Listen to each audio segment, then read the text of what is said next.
Pizza బర్గర్లు తింటా ఉన్నారు కాబట్టి వీళ్ళకి పిల్లలు పుట్టలేదు అంటున్నారు. ఆశ్చర్యంగా ఉంది సార్ అది. పిజ్జా అంటే ఈ బర్గర్లు మధ్య మైదా ఇది తీసుకోవడం వల్ల అంగస్తంభన సమస్య ఎట్లా వస్తా ఉంది అసలు? అవును. అంటే కొద్దిగా రీసెర్చ్‌లోకి వెళ్తే ఏంటంటే junk foods leads to erectile dysfunction, life style చేంజెస్‌లో అదొక మార్పు. మన ఫిజికల్ యాక్టివిటీతో పాటు మనం తీసుకునే ఆహారంలో కూడా ఇట్లాంటి సమస్యలు వస్తున్నాయని. సో మైదా ఏం చేస్తుంది అంటే బేసికలీ మన షుగర్ లెవెల్స్ని పెంచుతుంది. దాంతో పాటు లాంగ్ టర్మ్లో ఇలా తీసుకోవడం వల్ల వాళ్ళకి హెల్త్ ఇష్యూస్ వస్తాయి. అందులో ఫస్ట్ది మనము ఎరెక్టైల్ డిస్ఫంక్షన్గా పేర్కొనవచ్చు. సో ఈ జంక్ ఫుడ్స్ ఏం చేస్తాయంటే కోమార్బిడ్ కండిషన్స్ అంటాం కదా, మన బ్లడ్ లెవెల్స్లో షుగర్ను పెంచడం కానివ్వండి, ఆర్ ఈవెన్ బీపీ పెంచడం కానివ్వండి, థైరాయిడ్ లెవెల్స్ ఇష్యూస్ కానివ్వండి, ఇవన్నీ ఆహార పదార్థాలతో వస్తాయి కదా మన మెయింటెనెన్స్. సో ఈ మార్పులు కూడా జరుగుతున్నాయి. ఈ జనరేషన్స్ చూసుకుంటూ పోతే ఫస్ట్ ఏం తినేవాళ్ళు, ఇప్పుడు ఏం తినేవాళ్ళు దానికి కిందకు వస్తే ఇప్పుడు జంక్ ఫుడ్స్ ఎక్కువ అలవాటు పడిపోయి మనము ఈ ఎరెక్టైల్ డిస్ఫంక్షన్ అనేది వస్తుంది.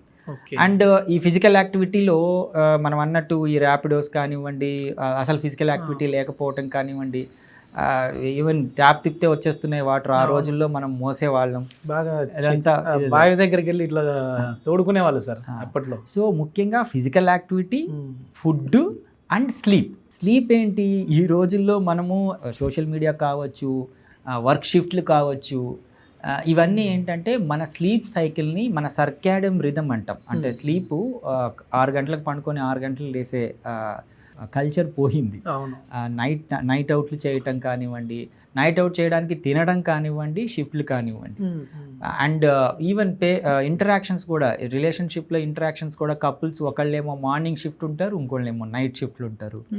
సో వాళ్ళిద్దరి మధ్య సరిగ్గా కుదరకపోవటం, ఇవన్నీ కూడా ముఖ్యంగా లైఫ్ స్టైల్ యాక్టివిటీస్ అన్నీ కూడా మన ఫిజికల్ హెల్త్ మీదే కాకుండా సెక్షువల్ హెల్త్ మీద కూడా పడుతుంది.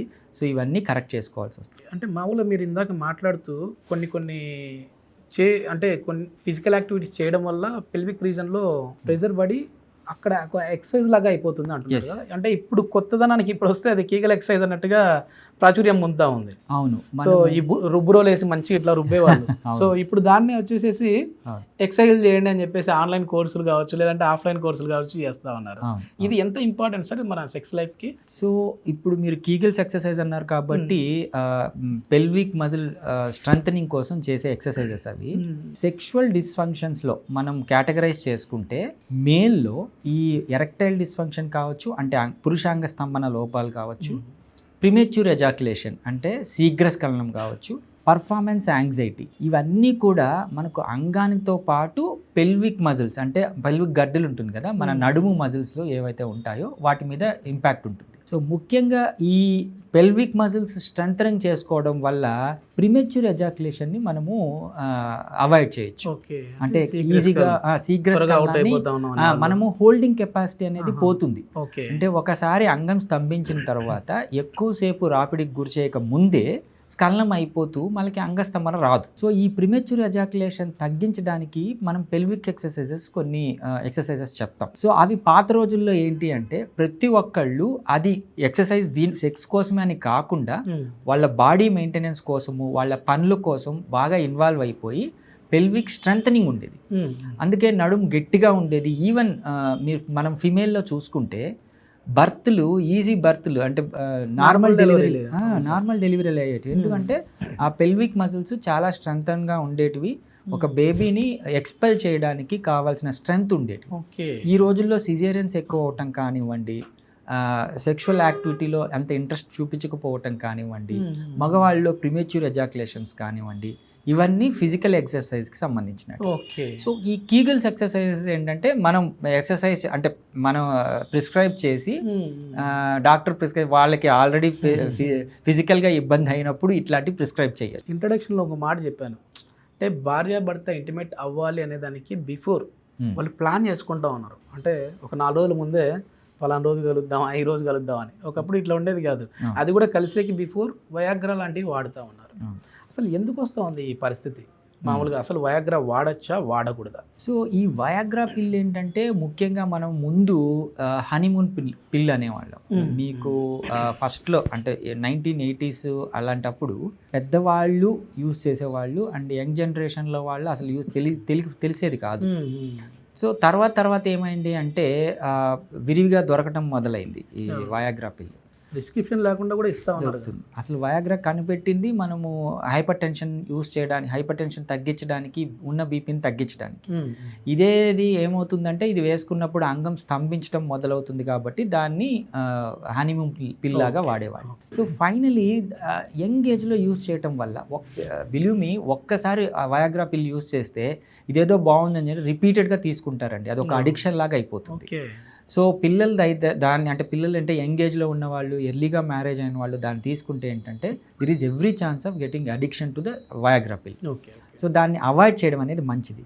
మీరు అన్నట్టు అప్పుడు అదే ఇప్పుడు ఏదో పాటలో కూడా ఉన్నాయి ఫీలింగ్ వస్తే సెక్షువల్ యాక్ట్కి వెళ్ళే వాళ్ళు ఇప్పుడు నిజంగా వయాగ్రా పిల్ వేసుకుంటే వాళ్ళకి ఎరెక్షన్స్ రావట్లా. సో ఇది పరిస్థితి. సో అంటే ఇది న్యాచురల్ ఎరెక్షన్స్ని తీసేసి అంటే ఎమోషనల్ కనెక్టివిటీని తీసేసి ఓన్లీ ఫిజికల్ ఎరెక్షన్స్ని కాజ్ చేస్తుంది ఎరెక్షన్స్. సో దాంతో ఏమవుతుంది అంటే ఈవెన్ సెక్షువల్ యాక్ట్ కూడా అంత సంతృప్తిగా ఉండదు. మామూలుగా సెక్స్ అనేది ఆ సెక్షువల్ సాంసారిక జీవితం అనేది ఏంటి, ఓన్లీ అంగానికి రక్త ప్రసరణం లేకపోతే నర్వ్ సప్లై ఉండే హార్మోన్స్ అంతా బాగుండే కాదు, ఎమోషన్స్ కనెక్ట్ అవ్వాలి. అప్పుడే ఒక సెక్షువల్ సైకిల్ అనేది పూర్తవుతుంది. సో ఈ ప్లానింగ్ ఇదంతా ఎమోషన్స్ని ఎట్లా కనెక్ట్ చేస్తుంది? బేసికలీ టైం పాస్ కోసమో వాళ్ళ లీజర్ పీరియడ్ని యూస్ చేసుకోవడం కోసమో ఇలాంటి వయాగ్రాస్ని యూస్ చేస్తున్నారు. కానీ బట్ యాక్చువల్ సెక్షువల్ ఇంటిమసీ అనేది న్యాచురల్గా రావాలి. అది న్యాచురల్గా ఇంప్రూవ్ అయినప్పుడే ఆ సెక్షువల్ సైకిల్ అంటే ఇద్దరు పార్ట్నర్స్ను హ్యాపీగా ఉంచేది న్యాచురల్ సెక్షువల్ సైకిల్. ఇట్లాంటి ఎరెక్టైల్ డిస్ఫంక్షన్ వల్ల సంతానం లేని సమస్య కూడా వస్తుందా? అంటే ఇప్పుడు అంగస్తంభన ఉన్న వాళ్ళకి పిల్లలు పుట్టే అవకాశం కూడా తగ్గుతుందా? సో ఇది చాలా మందికి అర్థం కాని విషయం ఏంటి అంటే నరాల బలహీనత అనేసి వస్తారు. నరాల బలహీనత అంటే అసలు ఇతను సెక్సే చేయలేడు అని. బేసిక్గా మనకు బయట కనిపించేది ఏంటి, వాళ్ళు లోపల ఏం జరుగుతుందో తెలియదు, వాళ్ళు సెక్స్ చేస్తున్నారా లేదా తెలియదు. కానీ పెళ్ళై 3 ఏళ్ళు అవుతుంది, 4 ఏళ్ళు అవుతుంది, బట్ పిల్లలు పుట్టడం లేదని వస్తారు. సో ఫైనలీ వాళ్ళని ఎంక్వైరీ చేస్తే అసలు నాన్ కాన్జుమేటెడ్ మ్యారేజెస్ అంటాం, అసలు సెక్షువల్ యాక్టివిటీ ఉండదు.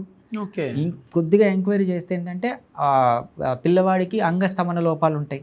ఇప్పుడు అంగస్తంభన లోపాలు ఉన్నప్పుడు సెక్షువల్ యాక్ట్ ఎలా జరుగుతుంది? సో ఈ వాటెవర్ శుక్రకణాలు ప్రొడ్యూస్ అయినటివి అండాన్ని ఎలా కలుస్తాయి? సో ఇది జరగకపోవడం వల్ల ఇన్ఫర్టిలిటీ అనేది వస్తుంది.